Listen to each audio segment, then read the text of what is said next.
Agosti 30, 2022. Karibu katika wasaa wa Dunia Duara. Utakuwa nami Hadija Saidi nitakayekusomea habari za kitaifa na kimataifa. Kwa upande wa michezo na burudani utakuwa naye John Shio. Karibu.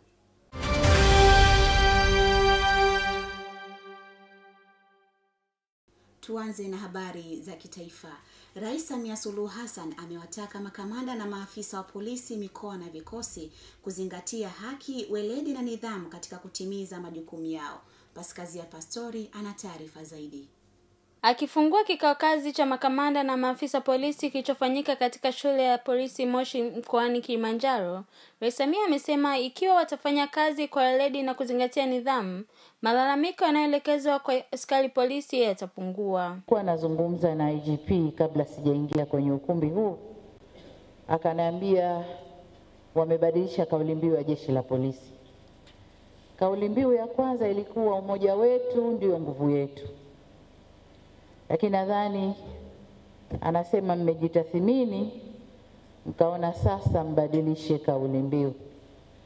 Na kauli mbiu ya sasa ndani ya jeshi la polisi ni inayosema nidhamu, haki, weledi na uadilifu ni msingi wa mafanikio yetu. Nami nakubaliana sana na kauli mbiu hii. Kwenye hotuba yake, mkuu wa jeshi la polisi nchini IGP Camillus Wambura amesema tayari jeshi hilo limeanza kufanyia kazi maagizo mbalimbali ya rais, ikiwemo namna ya kupunguza msongamano wa mahabusu. Aidha, watu waliojeruhiwa kutokana na ajali kwa kipindi cha Januari hadi Juni 2021 walikuwa 950 ikilinganishwa na idadi ya watu 1171 waliojeruhiwa kwa kipindi cha Januari hadi Juni 2022. Hii ni ongezeko la watu 221 sawa na 23.3%. Mheshimiwa Rais, tathmini tuliyofanya inaonyesha kwamba ongezeko hili la ajali kwa kiasi kikubwa limetokana na mwendo kasi na uzembe wa madereva wa vyombo vya moto, magari pamoja na zile bodaboda. Mheshimiwa Rais, kutokana na changamoto nilizozitaja, jeshi la polisi tunaendelea kutekeleza mikakati ya kubaini, kuzuia na kutanzua uhalifu kama ifuatavyo. Kwanza, kuendeleza mikakati wa ushirikishwaji wa jamii. Mheshimiwa Rais, tunaendelea kutoa elimu na kushirikiana na wananchi katika kubaini, kuzuia na kutanzua uhalifu. Hii ni pamoja na kuwa karibu na wananchi, viongozi wa serikali za mitaa, viongozi wa dini na kamati za usalama katika ngazi zote. Aidha, tunaendelea kushirikiana na vyombo vingine vya ulinzi na usalama katika kukabiliana na uhalifu hapa nchini. Mkakati wa pili ni kushirikiana na mataifa mengine katika kukabiliana na uhalifu. Mheshimiwa Rais, tunaendelea kushirikiana na mataifa mengine kupitia shirikisho la polisi wa kimataifa Interpol, Afripol, mashirikisho ya kikanda ambayo ni SAPUCO na YAPCO, pamoja na vikao vya ujirani mwema kwa nchi tunazopakana nazo katika kukabiliana na uhalifu, hususani ule wa kupangwa na unaovuka mipaka. Ya tatu, Mheshimiwa Rais, ni kuendelea kutoa mafunzo kwa watendaji. Kwa upande wake, waziri wa mambo ya ndani Hamad Masauni amewataka polisi kutumia tehama kama njia mbadala ya kupambana na uhalifu pamoja na kupunguza ajali za barabarani. Mafunzo ya awali ya vijana ambao ulitoa ajira zaidi ya 1400 kwa askari wapya, na hivyo sasa kufanya jeshi letu la polisi liwe na uwezo wa nyongeza ya nguvu kazi. Wakati nimekuja nikawa nimefanya mazungumzo pale askari, wakanieleza kwamba kuna askari 180 na kitu, vijana 180 na kitu hakufanikiwa. Nikasema safi, maana taarifa hii angepata Mheshimiwa Rais kwamba wote wamefaulu, ingekuwa hapa hakuna mafunzo. Nikauliza wamefanya makosa gani? Nikaeleza makosa mbalimbali, lakini moja nikaambiwa kuna mmoja juzi tu hapa amefukuzwa, alikuwa anataka kuiba ATM card ya kijana mwenzake. Nikashtuka sana. Nikasema hivi, huyu leo kama ingelikuwa si weledi wenu nyinyi wakufunzi kumbaini, manake angetoka hapo akapewa silaha, akapewa magwanda, akalinde watu mtu mwizi, au akapewa zile nguo nyeupe akae barabarani ndio ashughulike na mambo ya usalama barabarani.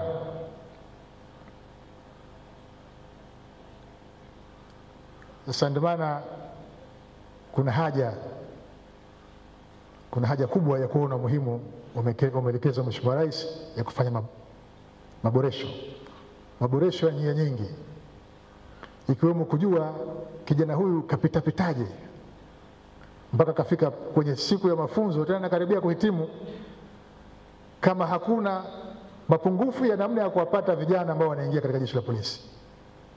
Hiyo ni moja tu ya mfano nimeamua kutoa katika nyanja moja ambayo mimi nimeshuhudia juzi. Kwa maboresho katika maeneo yote ni muhimu sana, na hii itasaidia sana kupunguza uhalifu. Nimezungumza habari ya trafiki, huwezi ukatenganisha na changamoto ya ajali barabarani. Kipindi hiki cha nyuma kidogo kulikuwa kumetokezea ajali nyingi,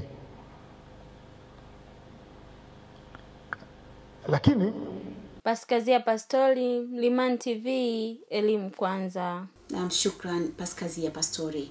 Waziri wa Uwekezaji, Viwanda na Biashara Dr. Ashto Kijaji amesema kuwa serikali imejipanga kuendeleza kilimo cha biashara nchini ili kukuza uchumi na pato la taifa. Justin Kosan na undani wa taarifa hiyo.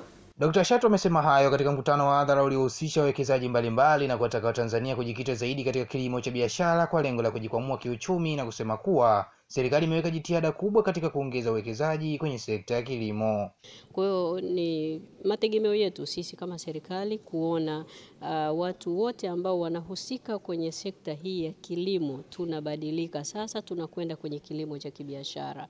Tunaondoka kwenye kilimo cha kawaida. Huwa napenda sana kutumia koti ya mzee wangu mmoja ambaye huwa anasema, unapolima mwaka wa kwanza lima chakula, unapolima mwaka wa pili lima pikipiki. Kwa hiyo usilime chakula kwa miaka yote ya maisha yako. Kwamba unapoanza kulima, unalima unapata chakula mwaka wa kwanza, miaka yako inayobaki lima biashara. Kilimo ni ajira. Kilimo ndiko Watanzania wengi wanakoajiriwa, na ndipo fursa nyingi zilizopo sasa za uwekezaji kwenye kilimo. Tumeiona dunia, nchi ndogo tu ya Ukraine imeingia kwenye matatizo, dunia nzima inalia kuhusu Ukraine. Hatuna ngano inapatikana kwenye kilimo. Watanzania tuna eneo kubwa sana la kilimo, tulime na tuuze, tuihudumie dunia kutoka Tanzania. Kwa upande wake, mkurugenzi wa sera na mipango Wizara ya Kilimo Obadia Gagilo amesema kuwa sekta hiyo imejipanga kuongeza uwekezaji katika mazao ya biashara ikiwemo zao la parachichi na alizeti kwa lengo la kupunguza adha ya mafuta nchini. Sehemu ya maandalizi ya mkutano ambao utafanyika Rwanda, na mkutano huu unajumuisha wawekezaji mbalimbali kutoka nchi mbalimbali, lakini pia huo mkutano wa Rwanda unaozungumzia pia utajumuisha taasisi mbalimbali za fedha na nchi mbalimbali zitashiriki kwa lengo la kuweza kutafuta wawekezaji ambao wanakuja kuwekeza kwenye nchi zao kwenye maeneo yale ya kilimo na uongezaji thamani wa mazao mbalimbali ya kilimo. Kwa hiyo sisi kama kituo cha uwekezaji mojawapo ya majukumu yetu ni kuhamasisha uwekezaji katika sekta mbalimbali zilizoko nchini, na mojawapo ya sekta ambazo tunahamasisha uwekezaji ni sekta ya kilimo. Kwa hiyo ushiriki wetu katika mkutano huo itakuwa ni kuweza kuhamasisha wawekezaji wa kutoka nchi mbalimbali waje kuwekeza Tanzania, kwa sababu Tanzania tuna ardhi kubwa ya kutosha, lakini pia sera zetu zinavutia wawekezaji ambao hasa wanataka kuwekeza kwenye sekta ya kilimo. Naye John Mnali ambaye ni kaimu mkurugenzi kituo cha uwekezaji nchini ICT amesema taasisi hiyo itaendelea kutafuta uwekezaji zaidi katika sekta ya kilimo na kuandaa mazingira mazuri ya uwekezaji, huku mdau wa kilimo Injinia Mtalimbo akiwataka wawekezaji kuwekeza zaidi katika kilimo cha ufugaji. Kisha kwamba tunahamasisha uwekezaji, na hapa kuna maeneo ambayo tumejiandaa hasa sana kwenye hayo mazao mawili. Mnajua kabisa uwekezaji kwenye upande wa zao la parachichi sana nyanda za juu kusini umekuwa mkubwa sana kwa miaka hivi karibuni, na sasa hivi tunaendelea kufungua masoko kuhakikisha kwamba zao hile linauzwa kwa wingi zaidi, na mikakati yetu ni kuhakikisha kwamba lile zao linatangaza Tanzania zaidi. Kwenye upande wa alizeti ni kiasi cha kuhakikisha kwamba mafuta yale yanayozalishwa, na sasa hivi mnajua baada ya vita kuanza na pia wakati wa COVID uagizaji wa mafuta kidogo umepungua, na hapa mafuta yalikuwa yanauzwa bei ghali sana, japokuwa kwa sasa yameshuka kidogo kutokana na uvunaji uliofanyika kwa msimu huu. Lakini nia yetu ni kuhakikisha kwamba tunaongeza uzalishaji mkubwa, na mpaka sasa hivi kama mlivyosikia mwenzetu wa SAGOT akiwa anaongelea hiyo agenda 1030, kwamba ukuaji wa sekta ya kilimo ongezeke mpaka 10% ifikapo mwaka 2030. Kwa hiyo tuwaombe basi investors wengi wawekeze pia kwenye kilimo cha ufugaji ili tuweze kuboresha uzalishaji wa maziwa mengi ya kutosha, tuweze kuexport, pia tuweze kuzalisha ngozi na nyama kwa wingi. Ni maombi yangu kuwakaribisha investors wote tuweze kuinvest kwenye kilimo cha ufugaji. Tusibezi tu kwenye crop production, pia tuingie huku kwenye ufugaji. Unalipa sana huko vizuri, kuna masuala ya kuku, production ya mayai, tuweza tuka export mayai yetu ya kienyeji. Tusibezi pia kwenye broilers yao, tuweza tukatia nguvu kubwa kwenye kuku wa kienyeji na tukapata mayai mengi sana ya kienyeji, na tukaweza kuexport pia tukauzia sisi mayai yetu ya kienyeji. Justin Kosa, ni Mlimani TV, elimu kwanza. Vijana nchini wamehamasishwa kuendelea kushiriki kwenye masuala ya siasa ili kutoa mchango wa karibu kwa jamii zinazowazunguka. Glory Mbwilu anasimulia zaidi. Akizungumza na Mlimani TV, katibu mkuu wa CCM wilaya ya Kinondoni James Mgego amesema Rais Samia amejitoa kuwainua vijana kwa kuwateua kwenye sekta mbalimbali nchini, hivyo waendelee kujitokeza na kujiunga na vyama vya siasa. Kwa kipindi hiki tulichonacho, asilimia karibia 60 au 70 vijana wako kwenye siasa, na kupitia serikali yetu ya awamu ya 5 ya awamu ya 6 imewekeza sana imani kwa vijana, na ndio maana unakuta kwenye nafasi mbalimbali za uongozi kugombea aidha wabunge, madiwani, vijana wengi wamejitokeza na wamepata nafasi. Lakini ukiangalia tu nafasi za teuzi, mamlaka za teuzi, kwa maana unakuta kwenye RC, yani kwa maana ukuu wa mkoa, ukuu wa wilaya, wakurugenzi, asilimia kubwa wamechukuliwa vijana, na vijana walivyochukuliwa kwenye maeneo mengi kwenye nyanja hizo na sekta mbalimbali, na wameweza kufanya vizuri. Wamefanya vizuri sana tu, kwa kuwa vijana wana kesho nyingi na vijana wanaona kwamba wao ni nguvu kazi ya taifa. Kwa hiyo mchango wao ni mkubwa sana kwenye siasa na hasa kwa nchi yetu ya Tanzania. Pia amewaasa vijana wenye nafasi za kisiasa kutokuwa na mihemko na kufanya kazi vizuri ili waendelee kuaminiwa, na kuwapa hamasa vijana wanaohofia kujiunga kwenye siasa. Wanaoisababishia serikali kwenye siasa ni za kawaida, ni za kibinadamu. Si wote watakuwa watafanya mazuri sana, lakini si wote wataharibu. Lakini wapo ambao wanaweza wakaenda tofauti, kwa kuwa wengine mihemko inakuwa mikubwa. Yaani mtu anaweza akaaminiwa kwa nafasi moja akataka na nafasi nyingine. Kwa hiyo anaweza akafanya zaidi akaharibu, lakini mwingine anaweza akawa anafanya kwa interest ya kupata nafasi nyingine. Lakini asilimia kubwa vijana wengi wanafanya vizuri. Asilimia kubwa wote walioaminiwa, changamoto zimekuwa ndogo, maana vijana wanakimbizana na kufanya vizuri ili waweze kuaminiwa zaidi na vijana wengine wapate nafasi zaidi. Na ndio maana utakuta katibu wa CCM wilaya ya Kinondoni naye ni kijana.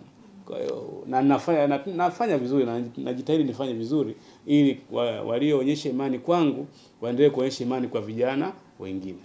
Aidha, ameongeza kuwa vijana wanawake pia wameendelea kujiamini na kushika nafasi kwenye sehemu mbalimbali za siasa, hali inayoendelea kuleta usawa wa kijinsia. Ile dhana ya 50-50 sasa inaendelea kutimia, Maana kwa mfano sisi kwenye siasa, nafasi mbalimbali za uongozi, asilimia kubwa ya vijana wameingia kwenye uongozi, lakini asilimia kubwa ya vijana wa kike na wanawake kwa ujumla wameingia, na kinachowapa nguvu kubwa ni kuona mwanamama jasiri, Mama Samia Suluhu Hassan amejiamini, anafanya kazi kubwa, nchi na taifa na mataifa kwa ujumla yana appreciate. Kwa hiyo vijana wengi na hasa wa kike wameendelea kujiamini, wameendelea kupata nafasi za uongozi, za kuchaguliwa na kuteuliwa. Kwa hiyo mwitikio ni mkubwa sana tu, na tunaendelea kuona kwamba bado wanashika nafasi za nchi hii. Naam, shukran sana Glory Mbwilu. Wazazi na walezi wameshauriwa kuwafundisha watoto wao matumizi salama ya mitandao yanayochochewa na maendeleo ya teknolojia ambayo yamekuwa na madhara kwa watoto wengi. Munira Shuhuta na undani wa taarifa hiyo. Ushauri huo umetolewa na afisa ulinzi wa watoto kutoka jukwaa la watoto CDF Sofia Temba wakati akizungumza na Mlimani TV. Amesema maendeleo ya teknolojia yamechochea mabadiliko kwenye matumizi ya mitandao hasa kwa watoto kwa kuongezea ujuzi juu ya maisha yao ya kila siku. Asilimia kubwa watoto wanajua matumizi ya simu na wanaitumia, na pia wanatumia mitandao. Na wengi wanatumia kwa vitu vingi. Umeniuliza kwamba kuna faida gani? Faida ni nyingi. Kwanza watoto wanaweza wakapata kuwasiliana kwa karibu. Kama tunavyojua mawasiliano yanarahisishwa kwa kutumia vifaa mbalimbali vya teknolojia kama simu, kama kompyuta, kama iPad. Watoto wana vifaa vingi vya mawasiliano. Wanaweza kutumia pia katika masomo, wanaweza vitu hata tunaona paka sasa hivi wanapoenda chuo wanakutana, wengi tunatumia kwa kutumia mitandao inaturahisishia elimu zaidi na sio lazima tuende darasani tukakae. Kwa kutumia vitu mbalimbali tunajifunza kwenye mitandao, na ni vizuri pia tukawashirikisha watoto mapema kwa sababu teknolojia inakuwa kwamba tuanze kuwatoa kwenye kutumia analog waende kwenye mitandao wakaweze kutafuta material ya kujisomea, wajue vyuo vingine wanasoma kitu gani, shule nyingine wanasoma kitu gani kwenye mitandao. Ina faida nyingi sana. Pia inaweza kurahisisha kupeleka ujumbe, taarifa mbalimbali, kuwasiliana kwa marafiki, na pia inawasaidia watoto kujua vitu vingi vinavyoendelea katika dunia sasa. Tunajua dunia sasa imetawaliwa na teknolojia na vitu vingi vipo kwenye teknolojia mbalimbali. Hata hivyo amesema maendeleo haya ya kiteknolojia yamechangia mabadiliko hasi yenye madhara kwa watoto, na hivyo kuwaasa wazazi kujenga urafiki wa karibu na watoto wao ili kuwajengea ujasiri wa kujieleza endapo atakutana na ukatili wowote wa kimtandao. Unajua tuko busy, tunafanya vitu vingi kwa ajili ya kutafutia watoto maisha mazuri, lakini tunasahau kwamba swala la usimamizi wa mtoto ni la mzazi au mlezi. Kwa hiyo ni washauri wale wazazi ambao tunapenda kutumia simu, kuwapa watoto simu ili wasitusumbue. Unaweza kukuta mzazi ametoka kazini amechoka, ili mtoto asimsumbue kulialia, anamwambia shika simu, cheza game, angalia TV, anaweka katuni, hajui katuni ile iko kwenye TV ni katuni ya aina gani, ina maadili gani, ili tu mtoto asinisumbue mimi nampotezea yeye ili awe busy na mimi nifanye mambo yangu. Labda ni shauri wazazi. Ndio tunajua tunachoka, tuna majukumu mengi ya kikazi, lakini tutafute muda na watoto. Tujue watoto wanaangalia vitu gani kwenye simu, watoto wanaangalia taarifa zipi kwenye mitandao, wanaangalia vitu gani kwenye television. Hata tutafute muda wa kuangalia nao, tuwaelekeze kwamba hichi kipindi unachokiangalia hakina maadili, kipindi hiki kinakusaidia katika masomo, kipindi hiki kitakuhatarishia zaidi maisha yako. Tuwe na muda na watoto, tuwaelekeze kwamba simu zipo, wawasiliane na watu gani, na pale ambako wanaona kuna hatari yoyote, mtu yote anawasiliana naye kwenye mitandao, awe huru kusema na kutoa taarifa. Mtoto akiwa karibu na mzazi na maana atamueleza chochote anachokumbana nacho kwenye mitandao. Na pia mzazi akishaona kuna viashiria vyovyote ambavyo vinahatarisha maisha ya mtoto wake, atoe taarifa. Tuna madawati ya polisi, sisi kama CDF tunafanya kazi na jeshi la polisi kwa karibu kwa ajili ya kuhakikisha wale wanaofanya ukatili wote wanastopishwa au kupewa adhabu. Kwa hiyo mzazi akiona kuna hatari yote mtandaoni aende kwenye kituo cha polisi, ataunganishwa na dawati, atasaidiwa. Au pia tunai namba ya 116 ambayo ipo kwa ajili ya kupiga pale imetokea hatari yoyote, mzazi apige kwamba kuna mtoto wangu anawasiliana na mtu ambaye sina imani naye au anamrubuni 1 2 3, atoe taarifa. Ukitoa taarifa atasaidiwa. Munira Shuhuta, Mlimani TV, elimu kwanza. Na taarifa yake Munira Shuhuta inatupa sasa sawa kuangazia habari za kimataifa. Mahakama ya juu zaidi nchini Kenya imefanya kikao cha kutathmini masuala yatakayoibuka kwenye kesi 9 zilizowasilishwa katika kupinga kutangazwa kwa William Ruto kuwa rais mteule. Cleopatra Ngesi na mkusanyiko wa habari za kimataifa. Mahakama ya juu zaidi nchini Kenya imefanya kikao cha kutathmini masuala yatakayoibuka kwenye kesi 9 zilizowasilishwa katika kupinga kutangazwa kwa William Ruto kuwa rais mteule. Kwa tangazo lililotolewa na msajili wa mahakama hiyo Biletizia Wachira, kikao hicho kimeanza leo katika mahakama ya Milimani, na kwa mujibu wa ratiba iliyotolewa na idara ya mahakama, kesi hizo zitaanza kusikilizwa kesho Jumatano na kumalizika Jumapili. Majaji watapumzika kwa siku moja ili kutathmini masuala yatakayowasilishwa na pande zote, na baadaye watarejea Jumatatu ili kutoa uamuzi wao.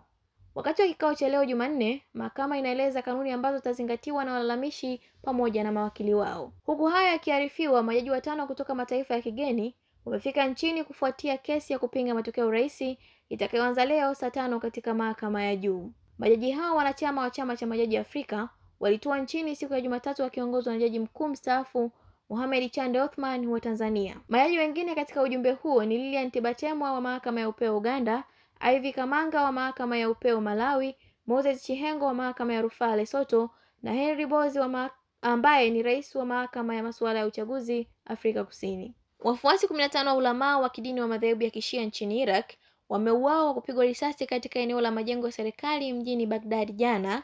Al-Sadr alitangaza kujiuzuru siasa, hatua iliyochochea wafuasi wake kuvamia eneo la majengo ya serikali lenye ulinzi mkali ambako pia kunapatikana balozi tofauti katikati mwa mji mkuu wa Baghdad. Waandamanaji wapatao 350 wamejeruhiwa na baadhi kwa risasi za moto na wengine kuvuta gesi ya kutoa machozi. Maandamano yalienea pia katika maeneo mengine ya nchi huku wafuasi wa ulama huyo wakivamia majengo ya serikali katika miji ya kusini mwa nchi. Mivutano imeongezeka nchini Iraq katikati mwa mzozo wa kisiasa ambao umechangia na kushindwa kuundwa kwa serikali mpya kwa miezi kadhaa. Urusi imesema itaanza mazoezi makubwa ya kijeshi pamoja na vikosi kutoka China ili kuonyesha uhusiano wa karibu wa ulinzi kati ya Moscow na Beijing huku kukiwa na vita nchini Ukraine. Mazoezi ya Voskhod 2022 yatafanyika Septemba 1 hadi Septemba 7 katika maeneo mbalimbali katika mashariki ya mbali ya Urusi na bahari ya Japan. Mazoezi haya yanahusisha zaidi ya askari 50,000 na vitengo vya silaha 5,000 ikiwa ni pamoja na ndege 140 na meli za kivita 60 kulingana na ulinzi wa Urusi. Wizara ya Ulinzi ilitoa video ya wanajeshi wa China wakiwasili nchini Urusi kwa ajili ya maandalizi ya zoezi hilo kubwa. Mazoezi hayo yatafanyika katika vituo 7 vya kurusha risasi mashariki mwa Urusi na yatashirikisha wanajeshi kutoka mataifa kadhaa ya zamani ya Usoviet, China, India na Syria. Wizara hiyo ilisema vitengo vya wanajeshi wa anga vya Urusi, walipuaji wa masafa marefu na ndege za kijeshi za shehena zitashiriki katika mazoezi hayo pamoja na vikosi vingine. Wakati wa kwanza kutangaza zoezi hilo mwezi uliopita, jeshi la Urusi lilisisitiza kuwa sehemu ya mafunzo ya mapigano yaliyopangwa ambayo yanaendelea licha ya hatua ya kijeshi ya Moscow nchini Ukraine. Cleopatra Ngesi, Mlimani TV, elimu kwanza.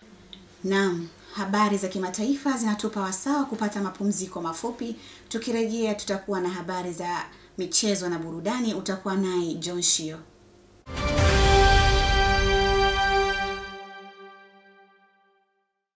Shukran sana Hadija Said kwa taarifa hizo. Na sasa mtazamaji wa Mlimani TV, ni wasaa mzuri wa kuangazia habari za michezo na burudani. Utakuwa nami John Shio. Mashabiki wa soka nchini wamekuwa na maoni mchanganyiko kuhusu hatua ya shirikisho la soka nchini TFF kumfuta kazi aliyekuwa kocha wa timu ya taifa Taifa Stars Kim Poulsen. Hassan Abdalla na taarifa zaidi. Baadhi ya mashabiki hao wanaona hatua kumuondoa kocha Poulsen ni sahihi kwa kuwa inalenga kuokoa timu hiyo kutokana na matokeo yasiyoridhisha, hasa wakati huu inapojiandaa kurudiana na Uganda kwenye mechi ya kuwania kufuzu kwa fainali za CHAN. Kocha, sisi ndio kawaida yetu kufukuza kocha. Kwa sababu gani? Wa Tanzania au mashabiki tunachotaka uwanjani tushinde. Sijumeelewa. Kwa hiyo hatukuanza leo kufukuza kocha. Nafikiri kama sikosei kocha 4 huyu au 5. Wa Afrika wa Tanzania walikuwepo uchungu zima, tumafukuza kina Boniface, kina nani uko nyuma, historia inaonekana. Kaja huyu mzee huyu nani kocha Poulsen nani sije. Sio mara ya kwanza, mara ya 3 anaitwa. Lakini jinsi ya kumfukuza sio sababu ya TFF. Mashabiki wa Tanzania tunafanya mpaka kocha asiendelee hapa. Kwa sababu tuna kawaida, hatuna uvumilivu. Hata sisi mashabiki upande wa Yanga, wa Simba, wa Azamu, kufukuza kocha jambo la kawaida tu. Tunataka dakika 90 tupate maendeleo ya mpira. Yaani ushindi. Unaona zaidi hapo hatuelewi. Kwa hiyo hata mimi kuunga mkono kocha kufukuza naona jambo la kawaida tu. Tuweke mtu mpya tuangalie kama atatota matunda. Tunataka ushindi, sio kukaa na mtu mechi yule ukiangalia nani yule Mganda, yani kiwango sio kwamba katuzidi, haja tuzidi sana. Lingine wachezaji wetu pia hajitumi. Siumeelewa? Sasa kama juzi angalia tumemweka kijana wetu Mpole, huku Kibu Dennis, huku kuna Feitoto, kwenye vilabu vao wanajituma, lakini upande wa Taifa Stars hajitumi. Na kuchukulia kwa mfano kama Messi kule wa Argentina. Kule Argentina kwenye Messi au si bwana, wanamwona kama ana lolote, lakini kwenye klabu yake ya nani Barcelona alikuwa anacheza mpira mzuri tu. Kwa hiyo Tanzania kasumba tunayo. Tunachotaka nini? Wacheze mpira Taifa Stars, sio kwenye timu zao tu. Sisi tunaumia mashabiki. Sio kwamba mpenzi kwenda uwanjani.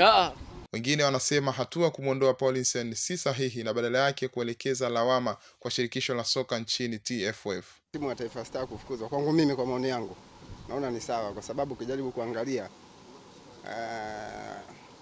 wengine wanasema kwamba sijui wachezaji wajitume, umeona, lakini unajaribu kuangalia Uganda imetoka kucheza na Zanzibar mechi ya kirafiki.